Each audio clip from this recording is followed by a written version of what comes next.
Into the wild I'll go, and into the wild I am. It's been a while, freedom child, since I left my roots back home. Into the wild I'll go, and into the wild I am. It's been a while, freedom child, since I left my roots back home. Welcome to the Freebirth Society podcast. This is a radical space for women who are ready to celebrate their autonomous choices in birth, motherhood, and beyond. Together, we'll learn about wild birth through personal narrative, we'll explore the politics of birth, and we'll analyze everything that relates to our lives as women from a feminist perspective. Here's your host, Emily Saldea. It's been a while, freedom child, since I left my roots back home.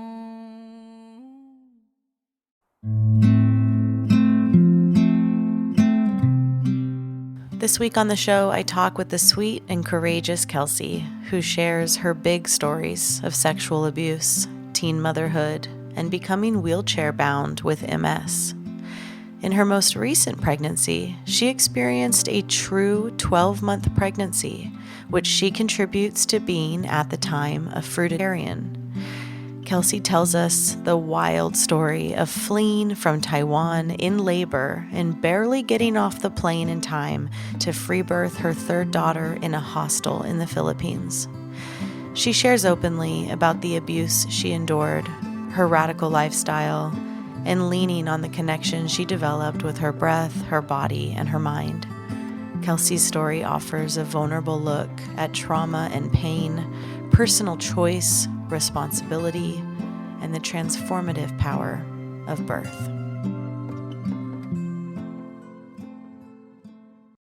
All right, Kelsey, welcome. Hi, Emily. Thank you so much. I'm absolutely thrilled that we're doing this.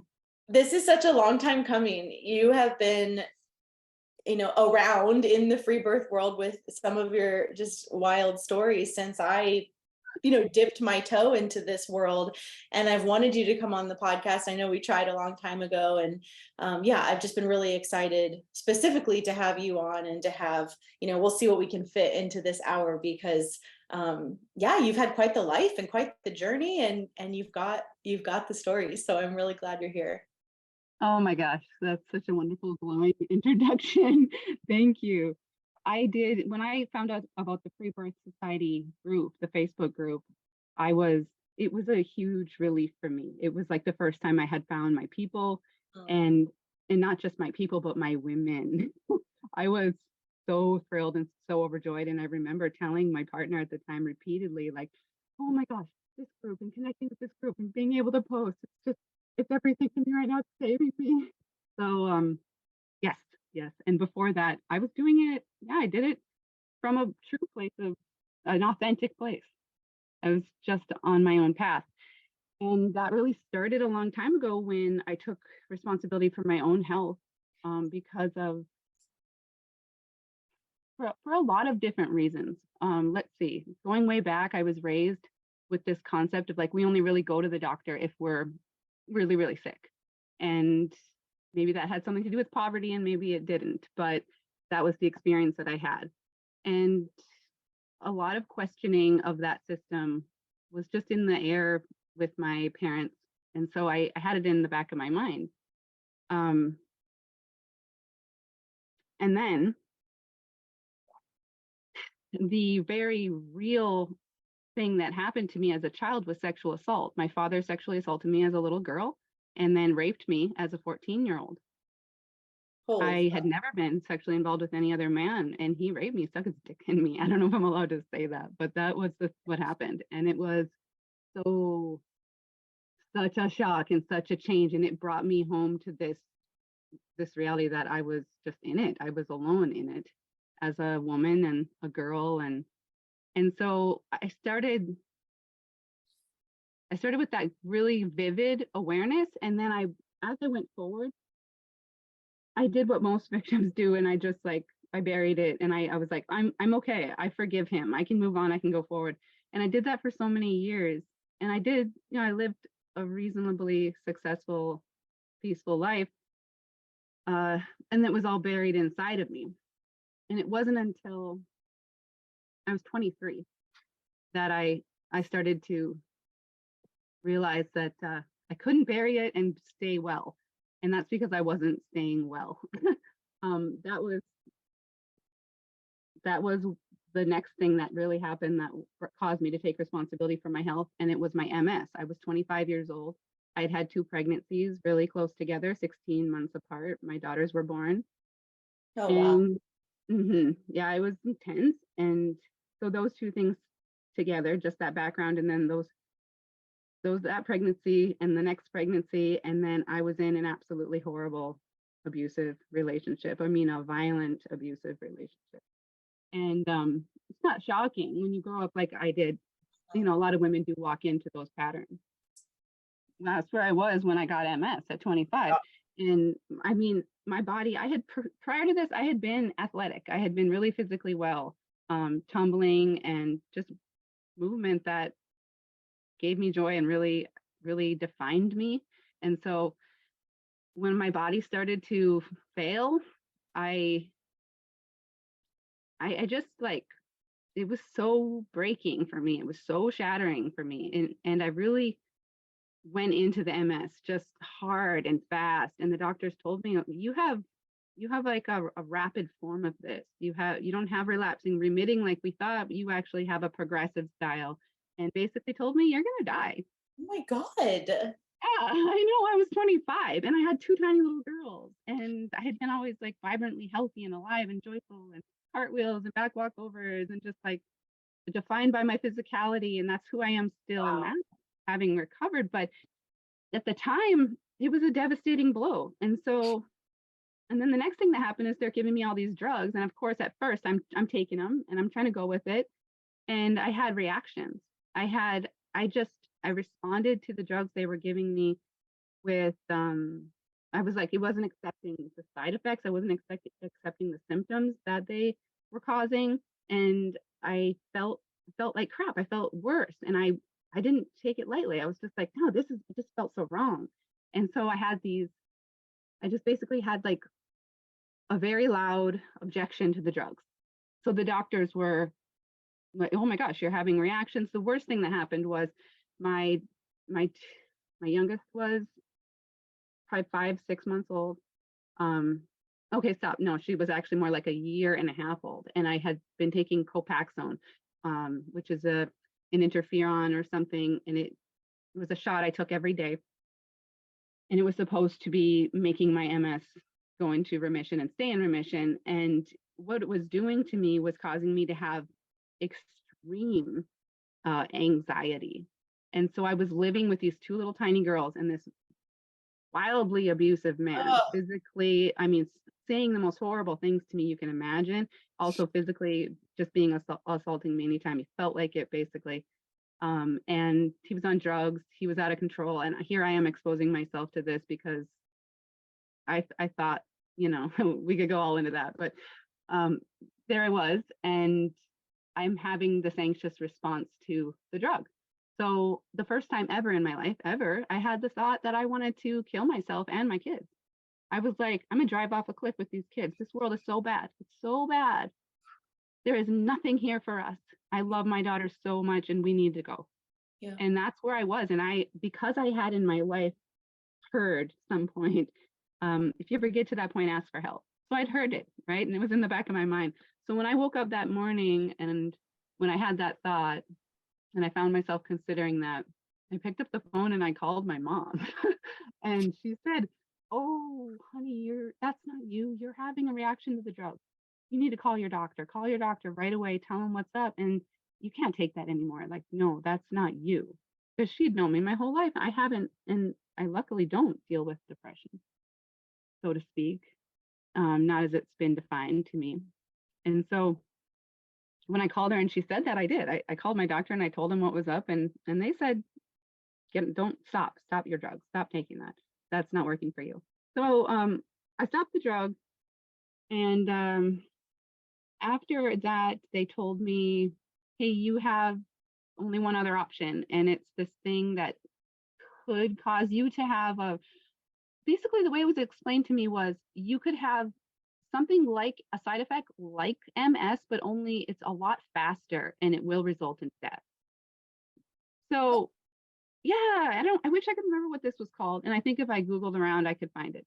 But at any rate, I said no. I was like, not a chance. No, I'm not going to do that. I have little kids. And so that was kind of the last thing they had for me. I was like, no. And so I got off any of the drugs. Wow. And so I was alone with this, and no one was trying to help me. No one knew what to do. And it was basically like I'd been given this death sentence, and I had these tiny little girls. And now to tell about my actual physical experience at that time, I was in a wheelchair during that time that I just described. I was needing to take a wheelchair out of the house. Like I could crawl around in the house. I remember crawling around my house, trying to clean and being so frustrated that I couldn't walk around and do it efficiently. I'm crawling, picking things up, throwing them to try to get them to go where they're going. I was so angry and frustrated, and there were a lot more factors, and I could go in a lot more deeply to the abuse and the circumstances surrounding it, so that I could make it a lot more clear of that particular moment. But that's one of those stories that I have that I'm like, okay, I'm going to leave it at that for now. And let's just say that I was at the point where I needed to be alone in my body, and I knew there was no one else who was going to help me get out of that moment of illness and incapacity. And just, I was broken. And so, but I wasn't broken. Inside of me, I knew, like, I had me. I was there. I was just cut to the quick. I was facing it. And it was like death. I saw death. I saw the darkness. I saw the edge. And I was like staring at this edge that I could topple off of and fall off of. And nobody was going to save me. Nobody. And so I just, I kind of turned on myself. I was like, I did this serious inquiry. What are you doing wrong? That was the question. I was like, what is it? What is it? What's causing this? And it was such a strong, serious, ruthless inquiry. Like, I was pissed. I was so at my edge. I was so ready to just dig in. And answers started to come really fast. Like, it was almost instantaneous. And I realized, like, it's like I think the moment was when the pain was so bad that I started to feel the pain, and to avoid getting lost, I realized that I could maybe change it. I could change the sensation from pain, and it's okay. Let me say, I had no other choice. So the pain was in my arms, and it was like burning. It was like fire running down my arms, fire running down my legs, fire running down my sides. And it was heat. It felt like heat. I was like, so it's like fire, so it's like heat. So that's not pain, that's heat. Okay, it's heat. I'm feeling heat. And then I sort of went from there and kept manipulating that sensation to shift it away from pain, and shift it away and shift it away. And after some time, I was able to shift it to the point that it was actually pleasure. I got to the point in my meditation where I was practically like full body orgasming with this pain. I'm just like feeling this all. I'm like just tripping on this pleasure. Like, oh my God, I have so much power. I have so much power. Like, I can just change this. And it was like, I never would have gotten there without facing death. I think, but then again, maybe I would have, and maybe I would have had it if I'd never been assaulted and abused in the first place and broken. Maybe that's something I would have always had, that ability to see my sensation and to manipulate my sensation and to really enjoy my experience regardless of. Well, and what you're describing is like accessing freedom within your psyche, within your body. And I hear you on the one hand, this like extreme situation brings you there. And then on the other hand, perhaps intact, untraumatized humans could also have like an easier capacity potentially of accessing that. I mean, I'd certainly like to think, right, as I we think so are mothers. completely. I think so completely, because when I look at how I did this, I did it on my healing journey. My healing journey from what? Well, from the sexual assault, from the oppression that I was raised with, that I was born into. And so it's like, if that hadn't happened, I wouldn't have had to heal, but I did heal. And when I did heal, I was well again. And that's what was happening when I was well. So if I had never been harmed in the first place, it's like, yeah. Okay, so just go back to that time when I was manipulating the sensations for the first time. And then that was in the very beginning of my pregnancy with my third. And so the two little daughters were my second and third children. And my first birth was all the way back when I was 17. And so yeah, this is not the beginning of my story either. But it was a really pivotal moment. It was a super pivotal moment that brought me to my free birth, certainly. And it was certainly just it was basically the thing that I see as a line between when I was fully oppressed from my abuse and still really in victimization, so to speak, rather than stepping into a place where I was experiencing freedom and I was experiencing my own power and my own ability to heal intrinsically. And so it's a pivotal moment. The next thing that I had done that inquiry, right? And I realized, well, it wasn't just the assault from my father, it was also this really bad relationship that I was in. Obvious. Like, this is terrible. So I went through all of that healing, and I went to a women's shelter, and Wow. I left my home state, and I traveled with my two daughters and my best friend from Minnesota to Oregon, and met the father of my fourth child about a year after moving to Oregon.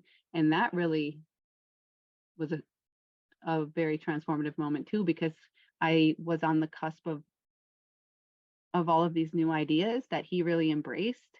And together we expanded into some ideas that I still carry to this day. And So so what's the status of your, excuse me, I just want to, just because I'm super curious, to like explain that a little bit more around, you get off the drugs mhm.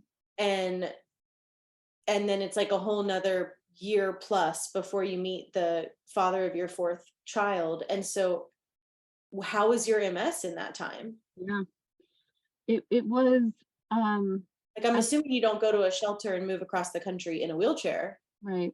Well, truthfully, I was in a wheelchair in the shelter. No, I was. Wow. So I went because when I realized it. And I got out and I had help. I had some really wonderful women in my life who were helping me at that time and helping me care for myself and my daughters. The best friend that I moved from Minnesota to Oregon with is super, super pivotal. She stepped in and helped me care for my daughters. She stepped in and spoke to me, through the abuse and spoke truth.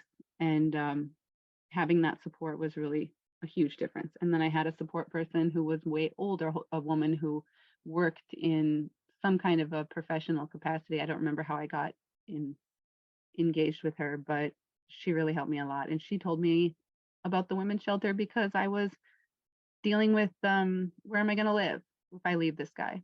And so she was like, well, I know you're not really, because I wasn't really willing to admit this is abuse at that time. I was only willing to say, like, this isn't working for me. It's too crazy. And I wasn't ready to say, like, he's an abuser like I do now. But she was. But she didn't throw that at me. She was like, I know that you're not really calling this abuse, but you do need somewhere to go. And it would be really great, if you could go and be with a lot of other women and just have a couple months to figure out what you're doing. And so that's how I ended up in the women's shelter. It's like, I'm even a little talking about it was a time when I was just like, I was in the shelter and we were told, like, this is all secret. This all has to be really underground. You cannot tell people where you are. You're being kept safe here.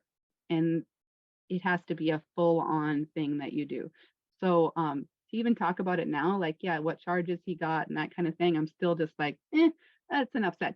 So I got out of there because the police were a really helpful element in my life at that time. And I decided in the women's shelter that I would leave Minnesota because the police said to me, you need to go. We can't keep you safe. Sorry. It was a shocking thing to hear, but after what they had seen from this guy, Wow. they basically told me too, you need to take responsibility for yourself and get out of here. So it's not like I just figured this all out all by myself. I had a lot of circumstances that were like, hey, deal with this yourself. So I did. Wow. And so how does the MS get better? I was just like, could walk a few steps. I could be like, all right, I'm gonna stand up and I'm gonna walk to my wheelchair and then I'm gonna use it to get down the hall. But I didn't need it every step at that point. Although there had been times in the previous months that I had, but I had been trying to move and I had had some therapy and whatnot.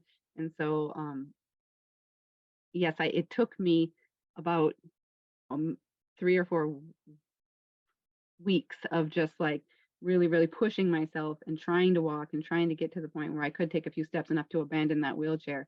Wow. That before I was willing to leave it, but I did. I didn't take it with me. I got in the car and we just had all our stuff, and I went. And then when I would get out, I would just like hold her arm and walk as much as I could. And if I had to sit down on the ground, I would sit down on the ground. If I had to sit down on a dirty bench, I'd sit down. I just did whatever I could do to push.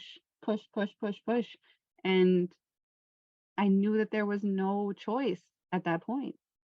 There was no choice to sit in that wheelchair and just not push myself. I had to leave. And I was really, really scared. There was a choice. You just knew which one you were choosing. Oh yeah, right. I didn't personally feel like I had a choice. I was so sure is what I meant. Yeah. In the choice to not waste away and eventually, be murdered by this motherfucker. Exactly. Thank you so much for saying that, Emily. Yeah, that's obviously what was likely heading. Oh, okay, so I don't mean to keep harping on this MS piece. It's just I know it's a magnificent part of your story, and it's not a story we hear very often because you don't have it anymore. Well, no. So I do. I mean, okay.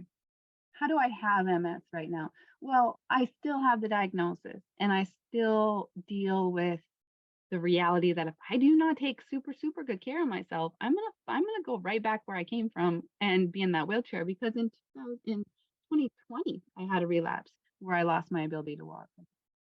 And I also know why that happened. I was slipping on my program. I was not to the program is to free myself of stress. And it sounds so simple. I hate to even say it because I'm just like, it's not like that. It's actually more like identifying everything in my life that's not good and getting rid of it.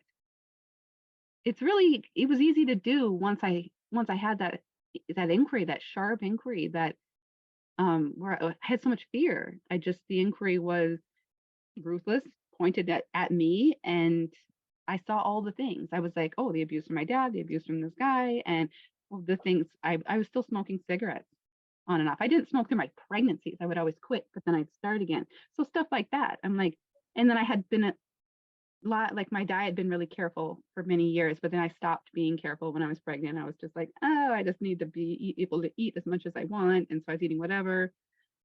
And I knew what I was doing wrong. I think most people do.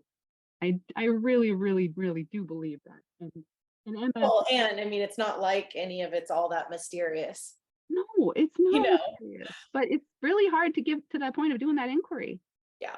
So it's like I eliminated a lot of things. I stopped smoking and I stopped taking into my body foods that felt like they were crap. So, and that doesn't look like it. It didn't look then like it looks now. I'll just say that. So it's not a one size fits all diet. It's just a matter of I knew what I could get away with. I mean, when you are on your like purification program, are you fairly pain-free? Well, pain. We talked about that. I have feelings, I have sensations, and no, it's not like I don't have the pain, if you want to call it that. It's still there on my arms, in my legs, on my sides, sometimes my neck.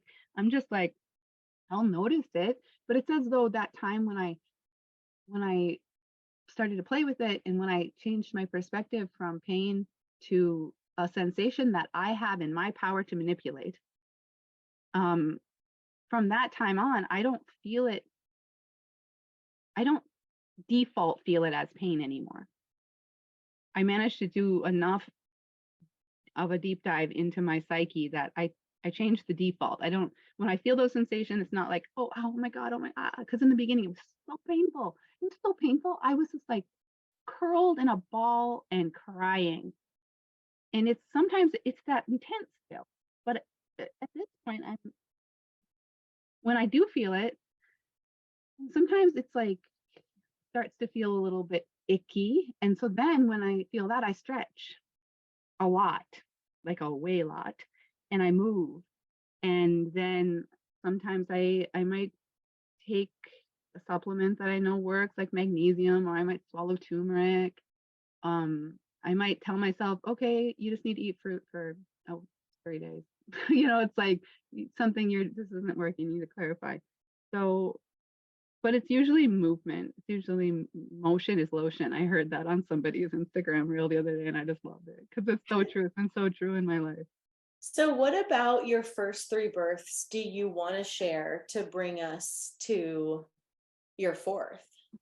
Okay, so the very, very first birth, when I was pregnant, I definitely did not want to have any medicine, as they call it, any drugs. I didn't want to be told what to do. I absolutely, I was not gonna take any of the drugs during birth, and I was not gonna let them take my child away from me. I was 17. So when I got pregnant, I had moved out of my mom's home. My mom and dad divorced when I was in second grade, but my dad stayed actively in my life.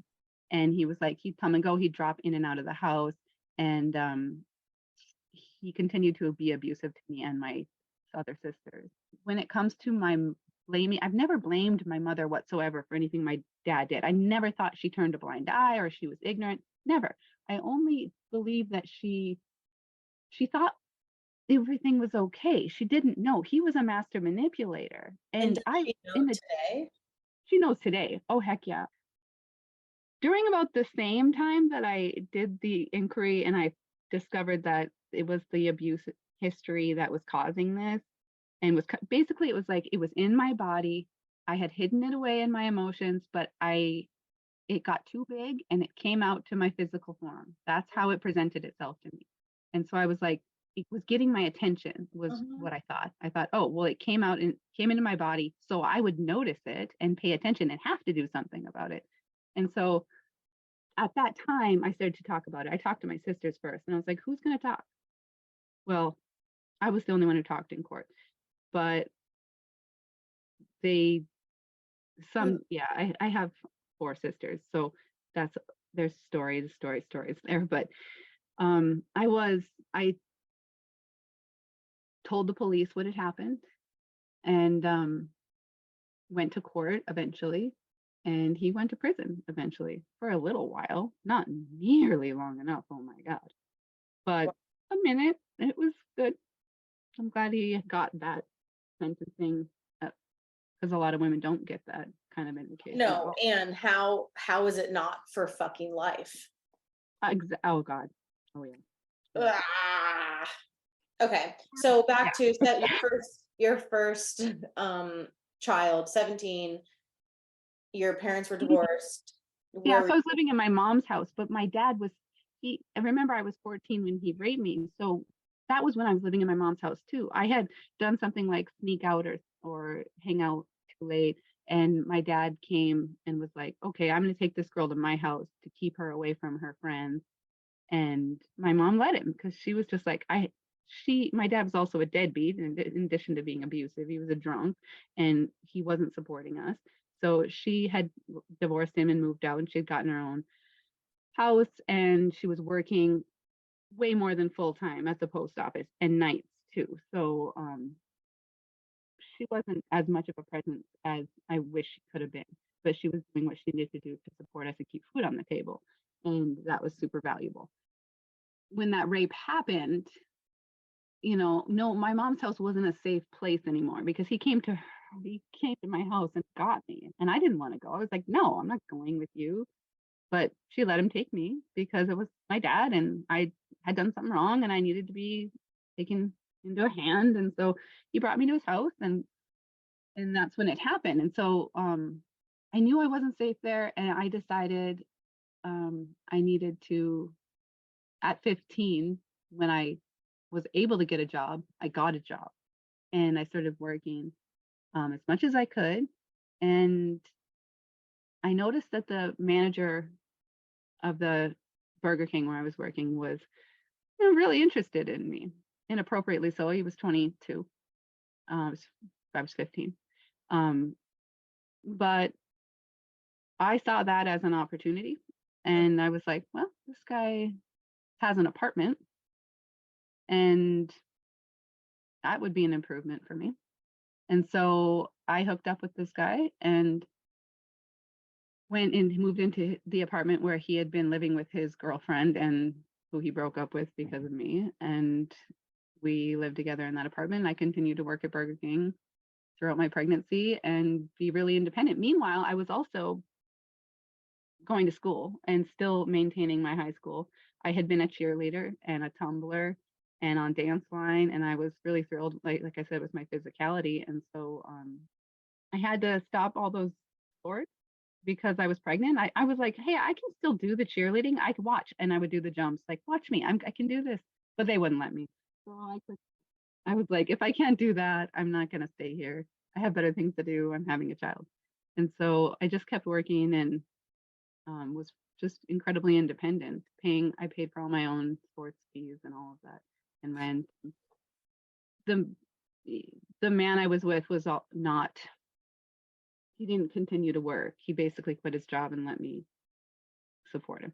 I didn't even want to go to the hospital. I was like, I want to have a home birth, but I know they would never let me because I'm 17, because it's just really, there's a lot of teenagers are not even seen as women. And so that's what I was dealing with. And by the time I got to the hospital and I was trying to stand strong, I did end up, getting railroaded into taking some drugs. And I did a lot of screaming in that birth. I was in the hospital basically just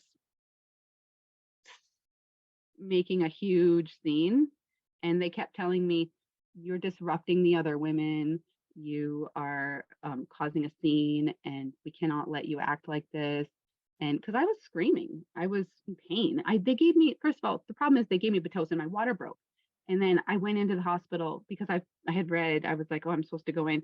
I went in and then they put me on the timer and they wanted to induce me because I wasn't apparently progressing quickly enough.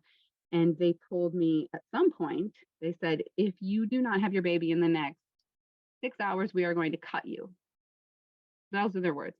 And that's when I took the Pitocin. And after I had the Pitocin, that's when I really started to scream because wow, does that hurt? Okay, so I got to the end of that birth and I knew it was time. I was like, I need to push. I'm ready to have this baby. The baby is coming out. And the nurses were like, we just checked you. We know you're not. No. And they just argued with me. And I kept insisting until she said, with a really snide look on her face, she said, okay, well, if you really think you need to push, then go ahead and push. But she was just like not at all convinced that I was going to. And so I didn't actually push. I kind of let go. Basically, I had been holding back. And so I let go and the baby just it was like one big rush. And then the next one, I was kind of more in it, pushing him out. And on the third one, he came out and the doctor just barely got there. And it was just a really fast happening. And so that experience really showed me what the hospital was up to and informed my decision to never go back. So with my second child, which was with this abuser that we've been talking about, I knew I was going to have a home birth, and I didn't know how I was going to pay for it, but I knew there was absolutely no choice that I was not going to have a home birth. And so I figured out a way. I actually took out, I enrolled in college and took out student loans so I could pay for my midwife, and that worked. And so she was wonderfully, like, she was really aware of physiological birth. Shockingly so for a midwife. Now, knowing what I know, I realize how lucky I got, but I can still see how having her there, it's what I was ready for at the time. It wasn't what I would want now, but it was what I was ready for at the time. I went through that pregnancy really largely undisturbed. And the way she did disturb me was good, in that she kind of called me on the abuse. She was like, hey, if you ever want to talk about the fact that, the man you're with is abusive, you can call me, we can talk. And so that was something that she did really gently, and I started to kind of see. But that was my first daughter and my first home birth. And yeah, like I said, she taught me about physiological birth. So when I was first, before that, I had been present for my very best friend who she had a stillbirth, and we had been pregnant. I had walked with her through her pregnancy just as a really big support. I told her everything I know, and I encouraged her, and I loved her, and I was just like, oh my gosh, you're gonna have such a I was so excited because I was already really passionate about birth at that time. And so her baby at 33 weeks was found to be no longer alive, and I was present with her during the birth. She chose to honor her baby by saying, this is still her birth, and I do want to have a birth without drugs, and I want to have it in as much peace and power as possible. And I really admire her for that. And at the time, I was just such in awe of it. I was like, wow, this woman is willing to do this, even though she's, confronted with such grief and such tragedy. And so I had just gone through that right at the beginning of my pregnancy with this daughter. And that informed my decision not to have anybody there at my birth, because I was really affected by that. And he had kind of wanted to be there and thought it could be healing for her. And I remember my midwife when I was toward the end of this birth, and it was sort of going slow. And she said, listen, if there's anything that's holding you back, if there's anything that you feel like, you should have done differently, or that you needed to do before you can have this baby, what is it? Like, can you figure out what that might be to try to let this get you to this place where you're ready to actually have your baby? And I realized it was that, she had wanted to be there, but I didn't want her to be there. And I didn't, because the grief was still so present for me. And it was, I don't know if I'm not necessarily proud of. I'm not proud of it. I'm not proud of it. I wish I had been able to be that woman who was like, look, birth is, and the baby is, and it's just like, I wanted to be that for her. And I think she really wanted that. And I still, to this day, I'm just like, wow, that's just where I was at in that birth. I haven't been confronted with this situation, but I think that that's like completely understandable, that energy and grief is not your choice for a birth. Yeah. That makes complete sense. And it's like a pretty positive birth, it sounds like. It was wonderful. She had fetal ejection reflex, where I thought I had to poop, and I had just been laboring on my hands and knees, got up, and I said, I have to poop. And I went to the toilet, and I did. And then I flushed, and she was standing outside the door, like, a good birth attendant at that moment, just being like, okay, I'm just gonna be here for you. And I so strongly, as soon as I had done that, I felt her head engaged strongly, and I couldn't say anything except, I was like, dropping. And she just came in the door and the baby just shot out like a football, like, ooh, just flew out. And she said she really had to like catch that baby. She was like shot out of me. And so, yeah, it was perfect. She was beautiful, amazing, and just like such a joyful experience. And then I got pregnant with that when she was about 5 months old with my third. So it was one after another. Before I got pregnant, the reason I got with that abuser in the first place was because my dad came up to me and he assaulted me again. He said, you need to fix what I did. You need to fix the damage that I have inside of me because I sexually assaulted you as a child, and you need to make it okay by saying it was okay. And I responded just like, no, no, that wasn't okay. And no way, no. And I was afraid. And he didn't take no for an answer. And he touched me, and I managed to get in the house. I kind of just was like, oh, I have to go pee, because we were sitting on the porch. I was like, okay, I'll be right back. And I just managed to like pull away just in the last minute as he was groping me, and I was afraid he was going to rape me again. And I got in and I locked the door. And so after that, I called up this old boyfriend I had.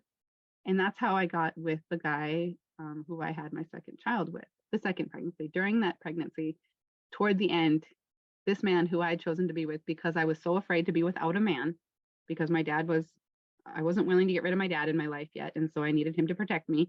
And we were sitting on the couch together, and he didn't like what I was saying. I was being confrontational, whatever. And he grabbed my hair and shook me around really hard. And I was like really, really, really pregnant, 9 months, just like way full on. And that was the first physical assault that happened, and the physical assault didn't stop after that. And so all during her early baby months, or my early postpartum and all that, just like I was getting beat up. So but I had such a beautiful time with her. Oh my God, she was so perfect and wonderful, and my daughter, and glowing. And I was also in a lot of joy, and so that continued to grow. And so then this third pregnancy, and when the MS crept up on me, and then the inquiry, and then her birth came along, and I was pretty physically disabled. My arms had been having these attacks where they would go limp, and I couldn't lift them. I certainly couldn't lift anything else. And I had a lot of pain and just overall weakness all throughout my body. During the birth, though, my midwife kept telling me, she was very physical in that particular birth and the support. She kept walking with me, and when I would hold on to her, because I felt like really weak, so I would kind of lean on her, and she would support me and hug me. And she kept saying, just try to corkscrew that baby down. And she told me after, she's like, I don't know why I said that. I have no idea why that's what I said, but that's what she said repeatedly. She said, just think of it, just spinning its way down. And the point is that when she came out, she really was actually spiraling. She came out and she was looking over her left shoulder, and her chest was facing one direction, and she was looking over her shoulder the opposite direction. So when she came out, she was like unspiraling herself from this twist that she had gotten into. And she was born in the call on the full moon on summer solstice. And it was a very... She's the one I met. Yes, that's Ryan. She's my witchy woman. I called her that from the time she was born. And when she was born, she had this just really magical, almost, it sounded like an old lady. She had this little whimpering cry that was like, ooh, and I felt like she was an old lady, like I was holding an old lady. And that was when I noticed too that I was deep in trauma, because I saw her as like, she had blue eyes. I am very dark, and and my other kids had brown eyes, and she looked so different from me. And she had this feeling of like, I had a feeling that she wasn't mine. That was what I thought. I was like, she's a witch. She's not even mine. And I recognized that as being like trauma response. I don't know that I had that language at the time, but I was like, okay, that's a red flag. Of course she's yours. She just came out of your body. but you feel like she's not yours. Okay. So what I started to do, and I hadn't even run into like affirmations and stuff, that kind of talk. I didn't even know about that yet. But I started telling her, I love you so much. I love you so much. I love you so much. I love you so much. And I would just hold her and kiss her and tell her that, because I didn't really feel it Yeah. when she was born, because I was in such deep trauma. Because again, the abuse and blah, blah, blah. But So I also think even without trauma, that also, just for anyone listening, like it is on the spectrum of totally normal to not feel, especially in the beginning, like that, like you recognize that soul. I've had lots of women say that to me, like, I don't feel anything, or I don't even know who this is, or this doesn't even feel like mine. mm, And they didn't have like traumatic births, or they're not in these horrific situations. So mm, I mean, for you, I'm not saying it's not a trauma response, but I think it also can just be like a normal part yeah, of like bizarre energetics of claiming a soul, yeah, you know yeah. Thank you for saying that, because I did at some point realize like that's a pretty normal trauma response. And so I really kind of identified with that. But I like to have the other option too, of it just being like within the realm of normal. Then you already know the story of I left this guy and I left Minnesota. So now I'm in Oregon and I lived there for a year. And I was during that year obsessed with doing Kung Fu, which was another big thing that really was in line with my fear. I was so scared that I had, I was carrying knives. I bought a handgun. I was carrying my handgun all over the place. I got trained by this kung fu school in shooting, and I I was just doing kung fu like 3-4 times a week and obsessed with my ability to defend myself out of the very real threat that I thought I would have to. sure, that's Yeah. totally And understandable. I would lay there imagining like this guy's going to come in, he's going to come in the door, and this is what I'm going to do, and this is how I'm going to defend myself, and it would just replay itself again and again and again. It's like constant. And so I was in that place, and also in this really wonderful place of like I changed my life. I'm in a new place, and Oregon is really warm compared to Minnesota. It's really beautiful. It has a lot of flowers. It's really colorful. It's really green. I was just like, I was in awe. I had seen the mountains on my way over there. I was just in a whole new place of awe with my experience and with my ability to manipulate it. And so I went through that whole year really strengthening in those resolutions.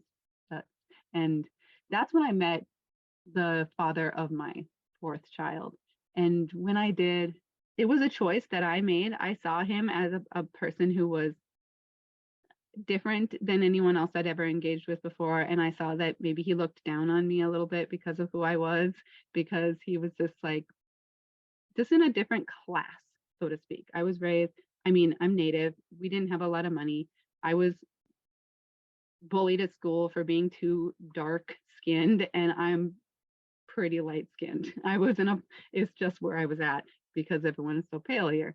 But I was coming into this, I had this class consciousness of like, I'm poor, and he's like this glowing example of high class. And so that was a thing. And I saw that he was all, maybe looked down on me, but he was also like interested in noticing me. And I took it as a challenge. I took it as the first of many challenges in that relationship. And I said, okay, I'm gonna be with this guy.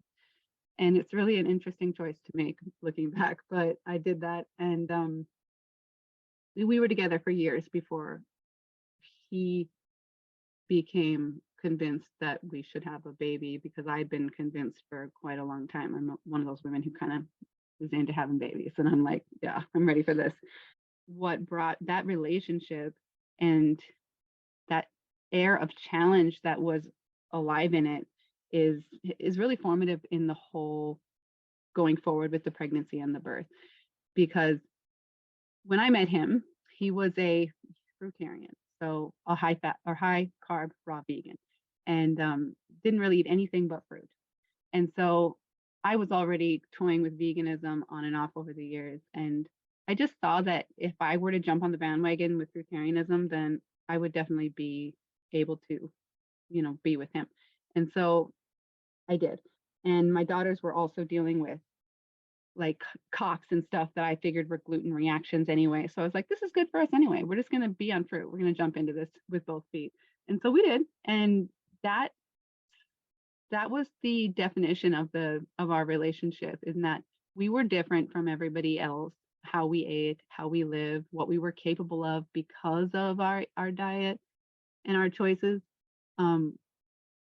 We did a lot of movement. We did a lot of walking and yoga and jumping off of cliffs, like cliffs and bridges and trees and dams and anything that you could jump off of into the water. And it was higher the better. And if you can do a backflip, you're awesome. And just like all about the challenge, all about mastering the fear, really, all about seeing something as scary and then acknowledging that it's actually not dangerous. This was kind of what we did for each other. We were very challenging to each other in that, like, I was breaking through barriers of fear that I had never even considered before. Because okay, I have to just ask something kind of obnoxious. Okay. Weren't you hungry? Oh God, yeah. Yeah. No, hunger is a sign of health. Okay. So it's important that women have nourishment. So important, of course, to the degree that they need and or want it. But where I was at, what I wanted was cleansing. What I wanted was purification. What I wanted was release. And I wanted autonomy. I wanted to feel in my body so strongly, like I was 100% running this ship. And so in defense of anorexia, being obsessed with controlling your food can be a segue into autonomy. It can be a taste of your own What an power. interesting, yeah, totally. Yeah, I know what you're saying. That's very bizarre. It is. I understand. Yeah. So anyway, I've never heard anyone start a sentence with "in defense of anorexia." Yeah, right. Yeah, well, that's mine. I'll write a book about it someday. I know, but yeah, I hear what you're saying, and I mean that is at the root, right? Is like control, and yeah. I was feeling my power. Self-harming. Because it wasn't harmful, because what I was experiencing. I meant anorexia. Right. Well, sure. Yeah. You want to starve yourself, but hunger is a sign of health. And it is like, okay, if you can toy around with that hunger and allow yourself to really use it to feel inside your body and know where you stand as far as what you need and what you want and what the difference is between those things. That was what it did for me. Living as a fruitarian was absolutely the lead up that I needed to choose to free birth, because it was different than everybody else. I was looking around me constantly, noticing that what everyone else did was different. Everybody ate these other foods that I shunned and wouldn't allow myself to eat. And my body was more flexible and more comfortable and more energetic than it had ever been before. I was physically able to do things I had never done. And so I felt healthy. I was like, this is awesome. I have never had this kind of physical power before. I started to do back walkovers again after the MS, right? Like I'd gone through the MS, and yet here I am doing back walkovers again in my early 30s when I haven't done them since I was 15. So it's like, and I can still do them now. So this program does have it had the power anyway. The point is, it had the power to show me that I was living in a different mode. I was living in a different world. The system had nothing to do with me. The way people ate was different. They had a whole mindset that they needed to follow all these rules of diet, and that they needed to like they needed medicine. I didn't need medicine. I just needed to eat fruit. I was going to be able to heal anything no matter what. I was never sick. And neither were my kids, because they were on the diet too. And so it was so confident that no matter whatever happened to me, I would not need any kind of like anybody else to tell me how to heal myself or to keep myself well. But still, I wanted to have a woman with me really at the end of it. And so it was December 26, 2014 that I had my last period. And the years prior to that, I had very intermittent periods. Over the 5 years prior to that, I probably had one period every like 6 months, but not regularly. Like sometimes it would go 8 months without it, and sometimes I might have two in a row. And so I was fully into like amenorrhea. I had lost my period. What any woman I have heard would say, like, completely unhealthy. Your period's gone. That's such a sign of bad health. Your hormones are completely out of whack, and you really need to change your diet or change your lifestyle. So that's what I've heard again and again and again. And yet, I had my period that December, and then I didn't have another period um, until, well, years after she was born. But the point is that I got pregnant. I got pregnant right away, and then we at that time decided to have to start trying to have a baby. So we were having sex, and the possibility existed, and I felt immediately, like as soon as we started trying that first month, I felt like yes, we conceived. And so the next month and the next, I was very nauseous. That was really the first symptoms that showed up. Was I was extremely nauseous, extremely tired, and really started to feel a lot more hormonal. Like my face started to kind of plump up a little bit, and so did my breath. And I just felt so different. So I'm like, okay, so I'm pregnant. I'm pregnant now. Great. And I continued to just eat fruit. And we moved to from we were living in Cebu City at the time, which is a very intense city. And during the early part of my pregnancy, imagine traffic that's like side to side with they've got like 6 inches between cars.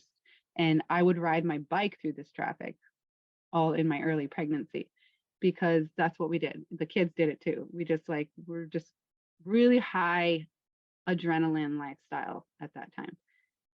So and continuing to do like a lot of yoga and going to the beach and a lot of fasting periods of like 24-hour fasts and just meditating, because that's another thing that I left out is that the prior year I had taken on a Vipassana meditation practice, and I had meditated every morning and every evening for 1 hour, so 2 hours a day.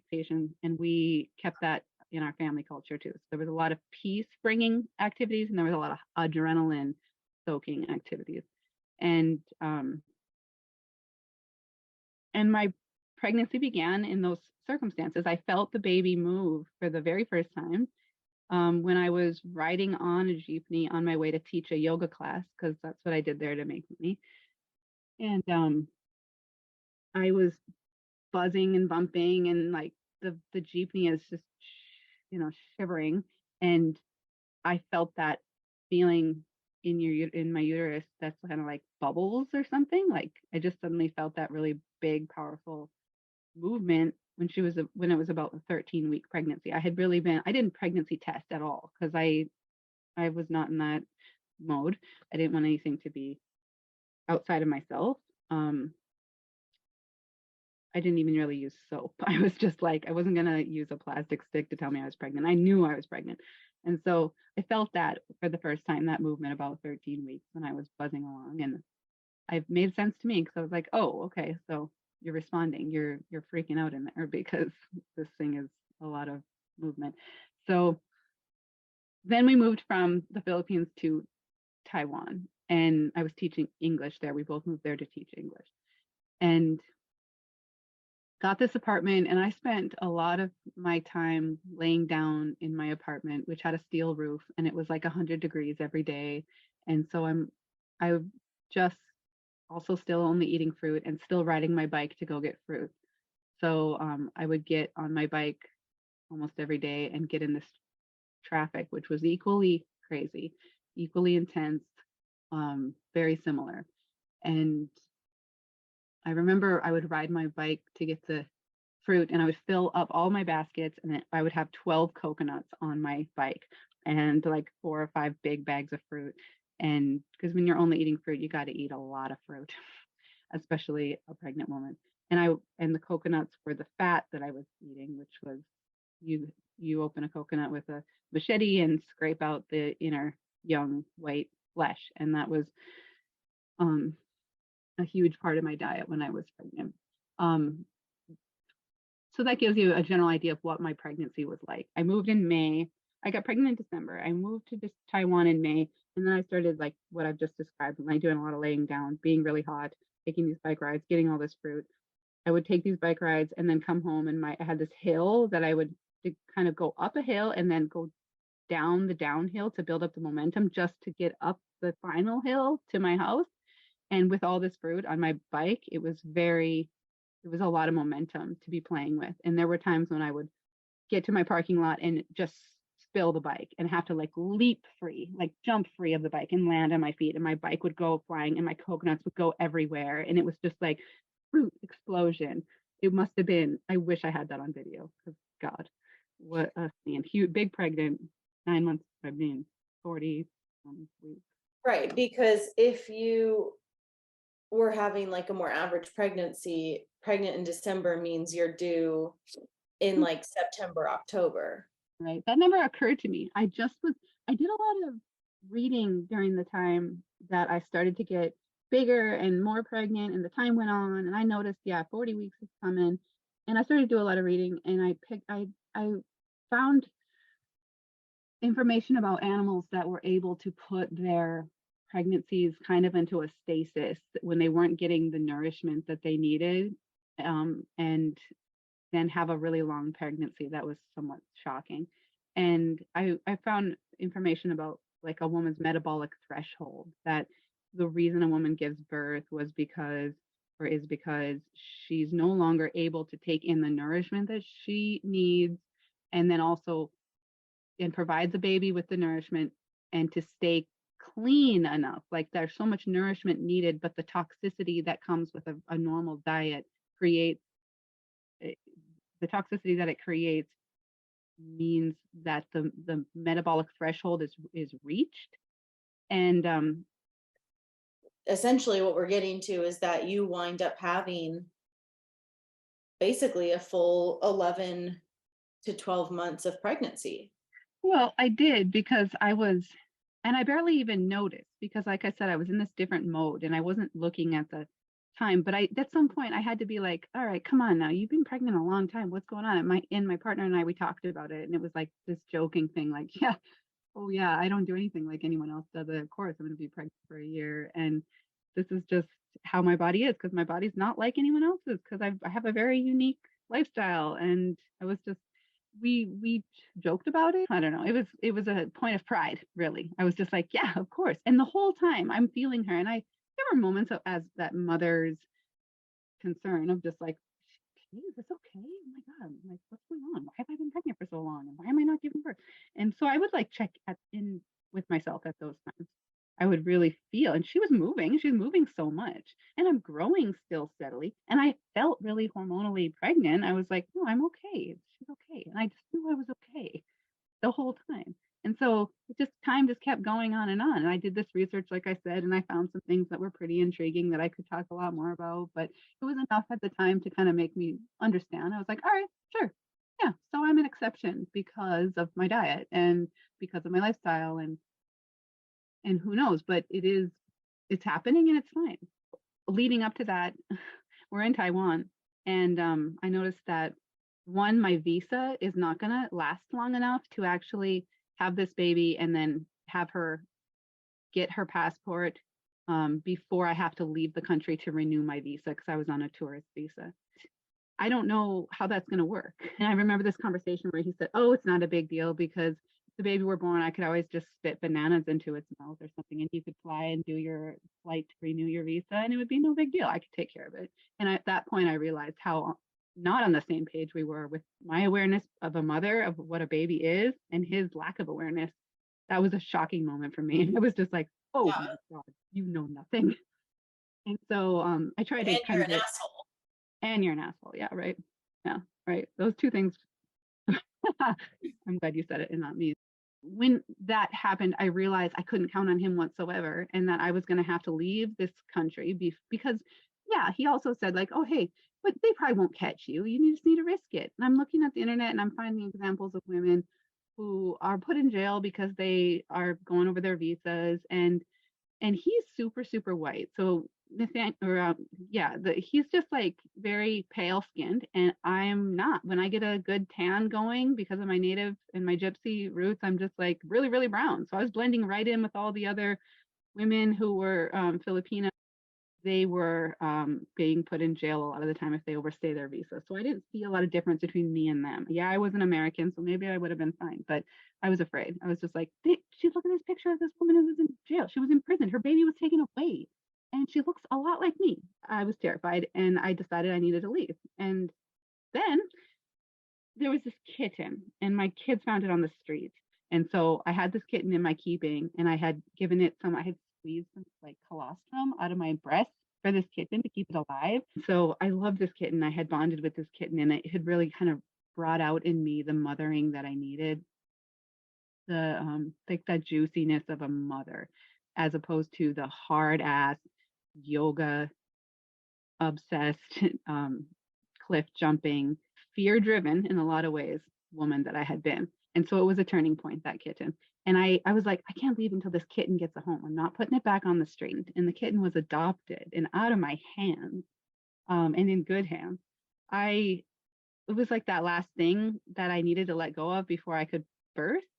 Kind of like my midwife had told me back in my second birth. It was like, if there's anything going on that you need to move through before you can birth, you want to get that out of the way.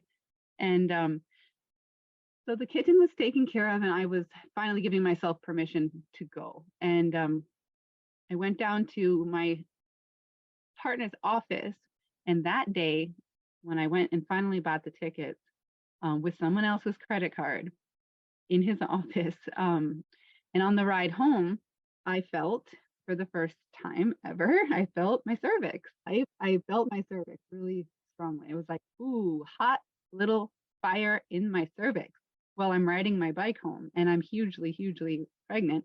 Well, I wasn't actually huge at all. I was actually quite small, but I was really long in my pregnancy. And so I knew I was in labor. That was the first sign. And I had bought those tickets, and the flight was 3 days away.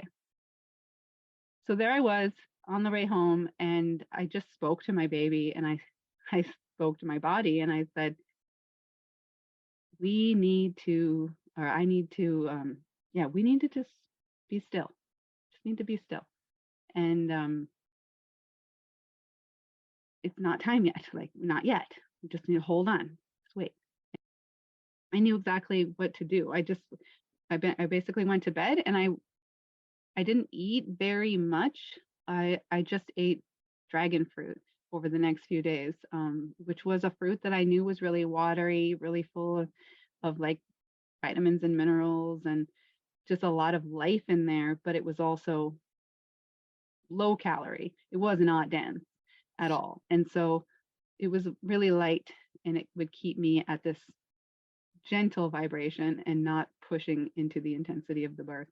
I sat down in my bed, laid down in my bed most of the day. I sewed a lavender eye pillow. Over the next few days, of course, I had to pack. And I've got these two little kids who are still, at this point, about 7 and 8. I also had a wheelchair, which had been a toy for my kids. We had picked up somewhere. And so I was like, I'm using the wheelchair to get to the bathroom. I wasn't even walking. I was just laying down in bed, really resting, really breathing, doing my meditations, and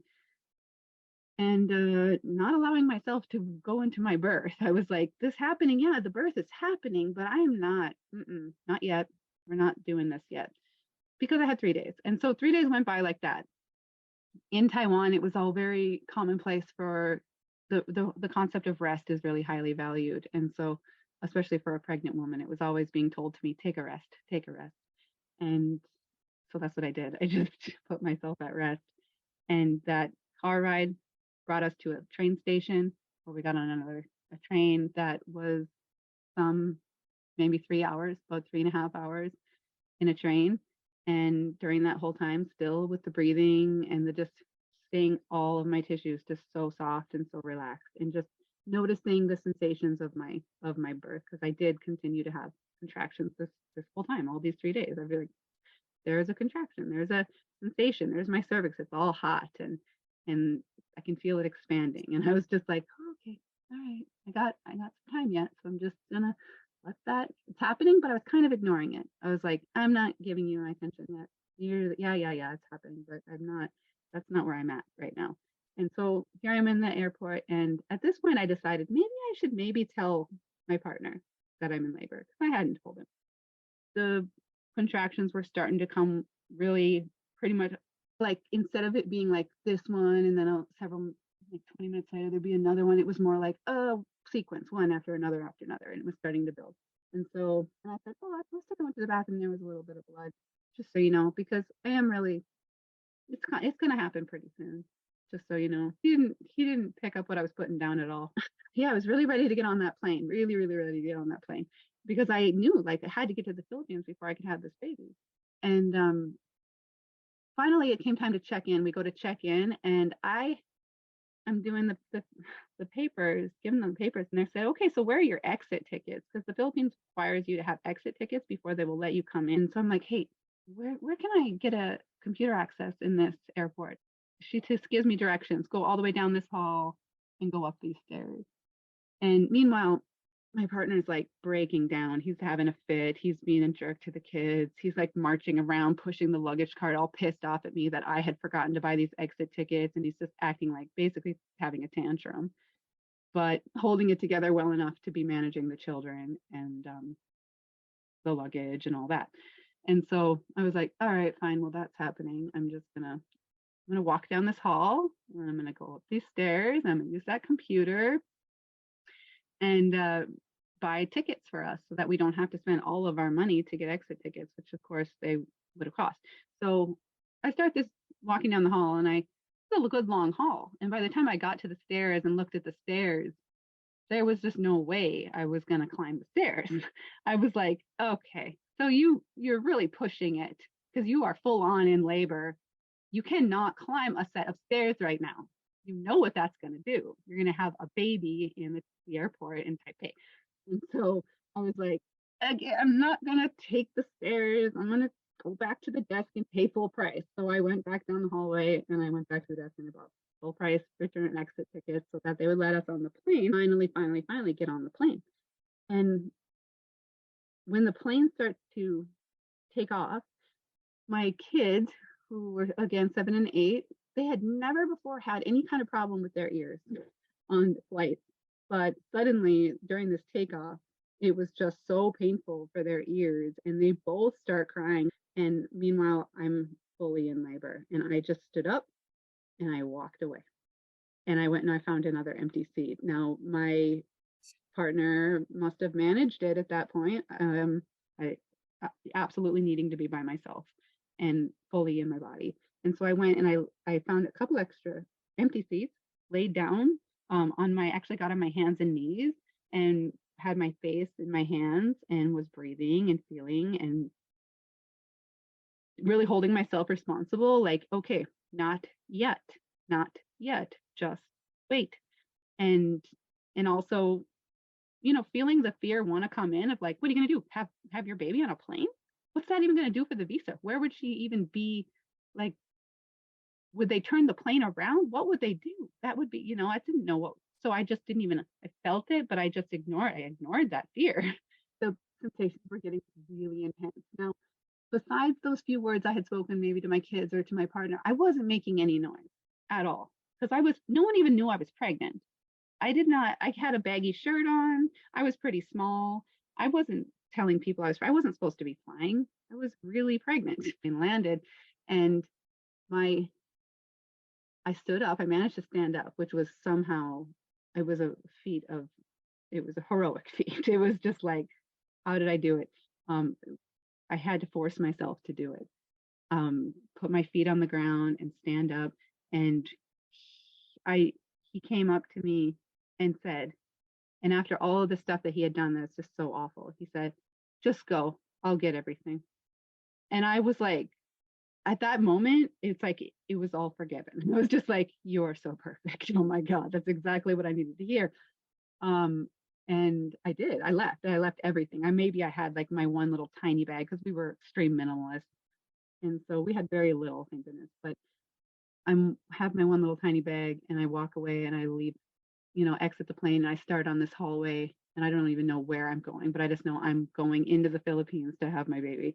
And so I'm walking, and I don't know how many minutes later he comes up to me abruptly and angrily and drops a bunch of bags and was like, "You left without anything. I cannot carry all of this." He's got the girls with him and he's got a lot of luggage on him, backpacks and bags, and then he just walks away and the girls follow him. I don't know why I had abandoned them basically, so they were following him. And he walked away and I've got all these bags around me at my feet. And so again, I had to take responsibility for those bags. I was like, all right, so I'm going to put this one here and this one here. And I just managed to get them all on me. And then it was like one step at a time at that point, because I am full on strongly in labor. I'm still having strong sensations and I'm making no noise. And I'm putting one foot in front of the other with a lot of luggage on me. And it's a long hallway.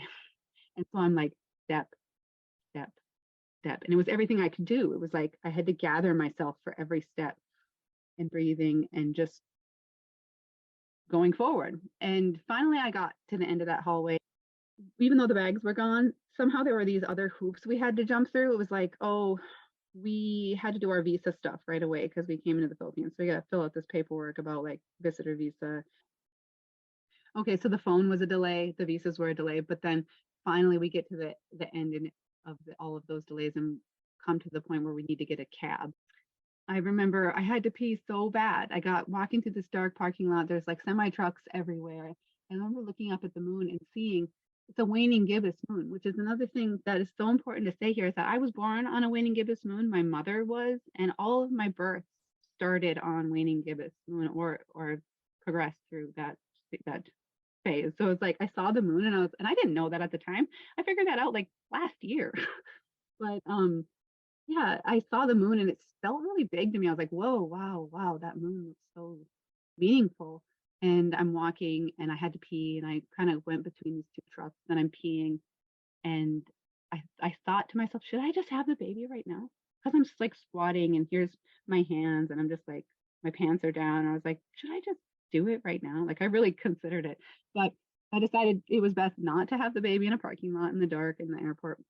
And I was like, no, I think I can keep going. We eventually got to the cab and the kids were in the back with me and the bags are everywhere. And I'm just like shoving bags off me and I'm pushing the kids way off to the side and I'm laying down, taking the whole seat and I'm just writhing around and fully acting like a woman in labor, but making no noise, like just keeping it all inside. And that cab ride went on forever. I think he got lost, maybe purposely to make more money, maybe accidentally, I don't know, but it took forever. Finally, we got to the hostel. I somehow got up out of that cab. And again, I can, of course, considered in the cab. I was like, should I just have the baby in the cab? Should I just do it right now? And it's okay. It's pretty safe. At least I'm in the Philippines. But I decided I could wait. We got to the hostel and I walked in and of course, I had done all the setup. They needed like my ID and my credit. I was the one who had done all that stuff. And so it had to be me at the desk. And so I did that. And between talking to them and being like, here's my ID, here's everything I need. I would put my hands in my head in my hands and I'm leaning on the desk with my elbows supporting me on the desk. And they told me later, we did not even know you were pregnant. I can't believe was so surprised what happened next. Really, they walk us to a room and it's a shared room, but there was no one else in there. And when we finally get into this room, we just explode into this room because of course we're all exhausted. It was a really long and hard trip for all of us. And I've got two little kids, put the kids to bed real quick. No big deal. And said nothing to, I keep saying my partner, his name is Nathaniel, said nothing to Nathaniel. he goes and lays down and falls immediately asleep. And then I, in a separate, like they're all twin bunks. He's on one, I take another one, and I lay down. And I'm still thinking to myself, oh, can I make this flight tomorrow? Can I actually get on this plane that I have scheduled for tomorrow when I'm going to fly to this next place I'm supposed to get to in the Philippines where we had somewhere to stay? And I wasn't yet resigned to having this baby right away. I was like not sure, and I checked in with my body, and I really was like, I'm feeling, I felt what I felt, and it was not possible for me to push any further, not even, no chance. And so at that point, I decided I wanted to tell Nathaniel what was up, really, to just come clean with him. And I said to him, I was like, hey, I called him Fano. Hey, Fano, wake up. And he's like barely with it. And I said, so I'm sorry, but we are not going to make our flight tomorrow. I'm going to have the baby right now. And he he responded perfectly. He just stood up off of his bunk. Oh, no, he actually said to me, what do you want me to do? What do you want? What do you want? Like, not in a mean way, like sincerely. It was like, what can I do for you right now? And I said, come here, just come here. I need to I just need some support, I just needed to be, finally, after that long haul of being like really alone and putting myself in that position to be like, deal with this yourself. And I reached out to him for support, and he responded by coming over.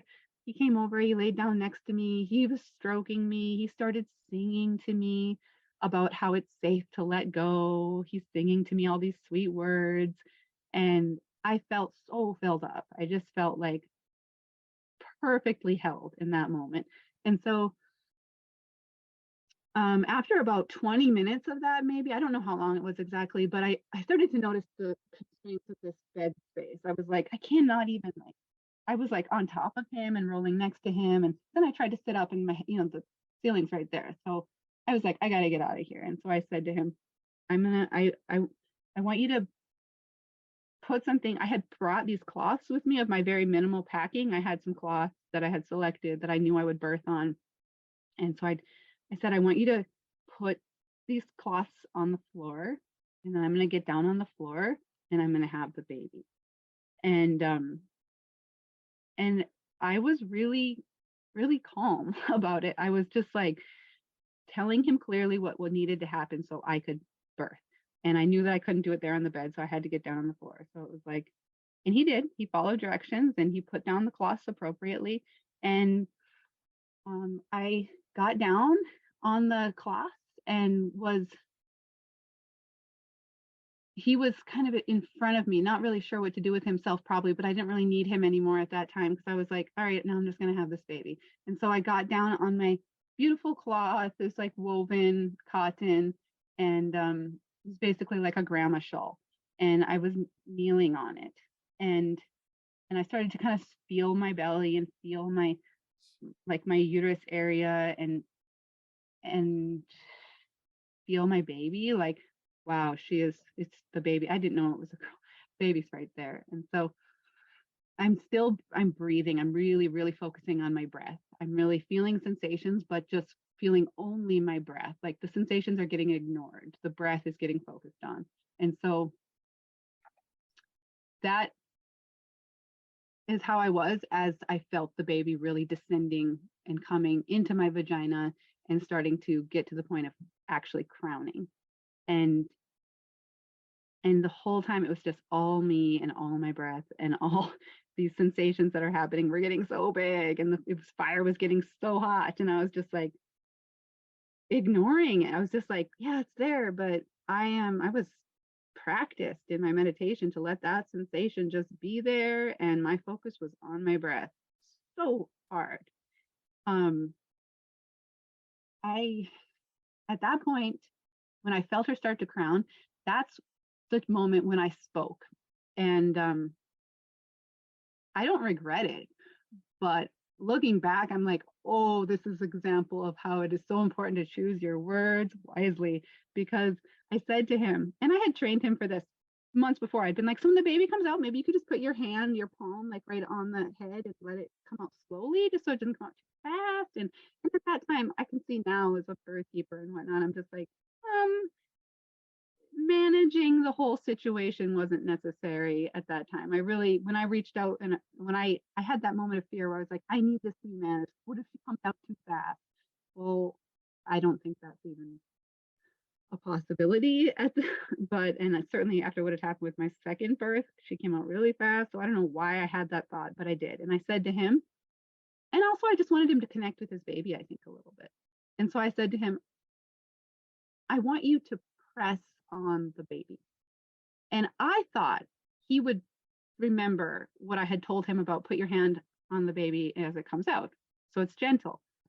He didn't at all remember that, apparently, because what he did at that time was put his hand on my belly and press down hard. Oh my God, that pain. Whoa. I can feel like right now, as I'm telling you, my cervix is just like, whoa. Yeah. Because she was obviously like right there. And when he pressed, it was the biggest sensation I definitely had felt in the whole process so far. And it was the first time I really broke in my noise making, and I made a noise kind of like it was a little whimpery. It was still breathing. It was still breath noise, but it was a little whimpery because that hurt so bad. And it was fully dark, and it was over. Once it was over, he stopped pressing.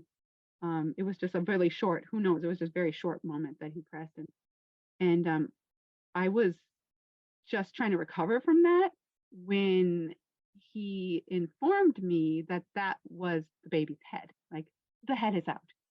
And I was like, oh yeah, of course. Okay, well that's good. And then I kind of checked back in with my poise, and I was like, okay, so just because actually I yelled out no, which is because to get him to stop. I was like, no, not like that, not like not just stop, And so it was like, get off me. And her head came out during that moment when I was saying no, and in that serious pain and being overtaken by this invasion that I had invited by not choosing my words wisely. So and then having that moment of even reaching out for that at all. So her head's out, and he tells me this, although I'm sure I would have realized it very shortly if he hadn't. And I said to him, okay, so on the next one, the baby's going to come out all the way. And yeah, I was like still trying to coach him of like what to do. I was just like, okay, so I just sat there. I was on my knees. I leaned back with my hands on the ground behind me during the time leading up to that. And so that's the position I was in, and I was reeling from that pain.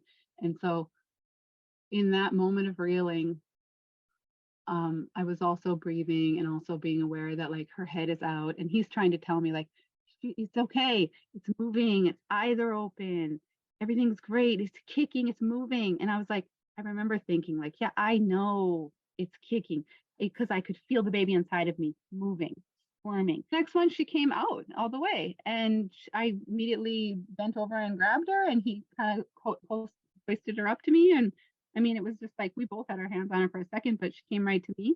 And I sat there in the dark, and I wasn't sure. She was really tiny, like barely 5 pounds. And I wasn't sure for a second, but I brought her to my breast, and I felt her nursing. And I was like, yeah. And I felt her body to feel that she was a girl. And it was totally dark. I heard a bird sing right after she came out. It was like totally dark, totally silent. And just first thing I hear is this bird sing. And I've got this tiny little baby, and she was so limp and tiny. And I was just like, oh my God, is she okay? But then she starts nursing right away. So I knew she was fine. Then I felt wasted, and I felt like I was going to die. And I was like, oh my God, I'm exhausted. And he starts cleaning up and kind of ignored me. And I laid there on the floor. He had given me some kind of blanket, which wasn't warm enough, but I was aware the placenta still had to come out. And so So I kind of sat up a little bit and some clots came out, I guess. And I was like, oh no, it's like pieces of my placenta or something. I'm like, I didn't know. It's when I started to get scared. And I grabbed these clots. I felt so exhausted and so wasted off the floor. I didn't even know they were clots. I was just like masses of red goo. And I ate it because I'd already planned to eat my placenta. So I was like, you need to do this. You need to just like eat this stuff that's coming out of you because you have, I had nothing. I had no energy. I was completely wasted. I was afraid I was going to like collapse. And so I had this tiny baby and I'm nursing her and I'm eating these clots of blood that are coming out of me. And then so that really revived me. I mean, like after that happened, I was like, oh my God, this is the tastiest thing I've ever experienced in my mouth. And I was able to lay down and nurse my baby and be at peace until I started to get that about an hour later, probably. And I'd managed to get my way back up to the bed, but he was still cleaning up and figuring stuff out and probably bringing me things. But I knew my placenta had to come out, and so I went to the bathroom and we asked for a scissors. Meanwhile, the workers came in. They saw blood everywhere. They're like, "What happened?" And he told them we gave birth. Or she gave birth, and they were all like, "Oh my gosh!" And cleaned everything up outside and brought me scissors. And I noticed the baby's cord is no longer pulsing. It had been about an hour, so cut the cord and then got into the shower. I was still holding my baby. Tried to have my placenta, but wouldn't really come out until I called my daughter to me, Rayan, who's was like 8 at the time, and I handed her my baby and then asked my partner. I was like, I don't know, my placenta's not coming out. It has to come out. Oh my God. And I'm squatting. And he said to me, well, why don't you just stand up? And I did. And the placenta came right out. And so it was like the tension of the pelvic floor because of the squatting and the worry. Anyway, it came out. And and that's it. That's it. Orange is all done. Wow. Yeah. Wow. That is an epic tale. There's so much more I could say, Emily. With every time we talk, I'm always like, God, I got a lot more to say about that. But I did eat my placenta like over the next 2 days later after I tried to use it to like prove to the authorities that like, I had this baby and I want to make sure that it's shown to be mine and whatnot. But eventually I did eat that placenta, and I think that was like the very best thing I could have done because I was in a state of like the nourishment was really necessary for me. So. Wow, girlfriend. I know. How can women find you? Oh, Braiding Sovereignty. I'm Braiding Sovereignty on Instagram at Braiding Sovereignty, on Pinterest at Braiding Sovereignty. I am sexualassaultrecovery.com. And that's also a website you can find by searching Braiding Sovereignty, because that's the name of the site. So Kelsey Hitch. I'm Kelsey Hitchcock on YouTube channel, and Kelsey at sexualassaultrecovery.com is my email. I'm happy to talk more about it. All of it. Yeah. Well, thank you so much for your time and for your willingness to share such big and vulnerable stories. Thank you, Emily, for making space for it. I always have so much more where that came from, but this was satisfying to get out finally. Thank you. Awesome. Thank you. And that's it for today, my sisters. Check out everything we do, including one-on-one and group coaching, learn about our private membership, in-person retreats, and more on freebirthsociety.com. Our online courses are on freebirthsocietycourses.com, including our flagship course, The Complete Guide to Free Birth. Don't miss the Radical Birthkeeper School if you're ready to become the authentic midwife that women are searching for. Together we rise, and the revolution starts inside each of us. I'll leave you with our Free Birth Society theme song, Wild Woman by Aruba Red.